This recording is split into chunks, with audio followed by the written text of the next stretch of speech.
ಕೇವಲ 3 ನಿಮಿಷದಲ್ಲಿ ಈ ರೀತಿ ಜೀರಿಗೆ ಮಜ್ಜಿಗೆ ತಂಬುಳಿನ ನೀವು ಮಾಡ್ಕೋಬೋದು.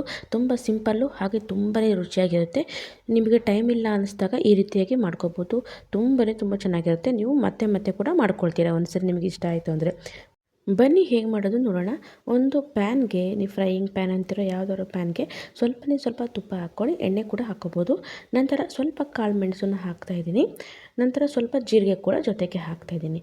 ಇದನ್ನು ಘಮ ಬರುವವರೆಗೂ ನಾವು ಚೆನ್ನಾಗಿ ಹುರ್ಕೋಬೇಕು. ಜಾಸ್ತಿ ಎಣ್ಣೆ ಹಾಕೋ ಅವಶ್ಯಕತೆ ಇಲ್ಲ, ಸ್ವಲ್ಪ ಇದ್ದರೆ ಸಾಕಾಗುತ್ತೆ.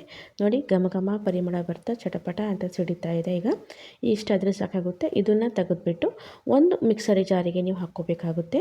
ಜಾಸ್ತಿ ಕಪ್ ಹಾಕೋವರೆಗೂ ಕೂಡ ನೀವು ಹುರ್ಕೋಬೇಕಾಗಿಲ್ಲ. ಸ್ವಲ್ಪ ಪರಿಮಳ ಬಂದರೆ ಸಾಕಾಗುತ್ತೆ. ನೋಡಿ, ಈಗ ಚೆನ್ನಾಗಿ ಹುರಿದಿದೆ. ಈಗ ಒಂದು ಮಿಕ್ಸರ್ ಜಾರಿಗೆ ಸ್ವಲ್ಪ ಕೊಬ್ಬರಿ ತುರಿ ಹಾಗೆ ಹುರಿದಂತಹ ಇಲ್ಲಿ ಜೀರಿಗೆ ಮತ್ತು ಕಾಳುಮೆಣಸನ್ನು ಹಾಕ್ತಾಯಿದ್ದೀನಿ. ಮತ್ತು ಇದಕ್ಕೆ ನೀರು ಹಾಕಿ ರುಬ್ಬೋ ಅವಶ್ಯಕತೆ ಇಲ್ಲ, ಯಾಕಂದರೆ ಜೀರಿಗೆ ಮಜ್ಜಿಗೆ ಅಂತಿರೋದ್ರಿಂದ ಮಜ್ಜಿಗೆನೇ ಹಾಕ್ಕೊಳ್ಳಿ. ನೋಡಿ, ಕಡೆದಿರುವ ಮಜ್ಜಿಗೆ ಇದೆ, ಇದನ್ನು ಸ್ವಲ್ಪ ಹಾಕಿಬಿಟ್ಟು ಇದನ್ನು ನುಣ್ಣಗೆ ಎಷ್ಟಾಗುತ್ತೋ ಅಷ್ಟು ನುಣ್ಣಗೆ ರುಬ್ಕೊಂಬನ್ನಿ. ನಂತರ ಇದನ್ನು ಒಂದು ಬೌಲಿಗೆ ಹಾಕ್ತಾಯಿದ್ದೀನಿ. ನಂತರ ಇದಕ್ಕೆ ನಿಮಗೆ ತೆಳ್ಳಗೆ ಬೇಕಾದರೆ ಜಾಸ್ತಿ ನೀರು ಅಂದರೆ ಜಾಸ್ತಿ ಮಜ್ಜಿಗೆನ ಹಾಕ್ಕೊಡಿ. ಇನ್ನೂ ಸ್ವಲ್ಪ ತೆಳ್ಳಗೆ ಬೇಕು ಅಂದರೆ ಸ್ವಲ್ಪ ನೀರನ್ನು ಕೂಡ ಮಿಕ್ಸ್ ಮಾಡ್ಕೋಬೋದು. ನೋಡಿ, ಸ್ವಲ್ಪ ಮಜ್ಜಿಗೆನ ಹಾಕಿದ್ದೀನಿ, ಜೊತೆಗೆ ಸ್ವಲ್ಪ ನೀರನ್ನು ಕೂಡ ನಾನು ಮಿಕ್ಸ್ ಮಾಡ್ಕೊಳ್ತೀನಿ. ಯಾಕಂದರೆ ಜಾಸ್ತಿ ದಪ್ಪ ಆದರೂ ಅಷ್ಟು ಚೆನ್ನಾಗಿರೋದಿಲ್ಲ. ಹಾಗೆ ರುಚಿಗೆ ತಕ್ಕಷ್ಟು ಉಪ್ಪನ್ನು ಹಾಕ್ಕೊಳ್ಳಿ.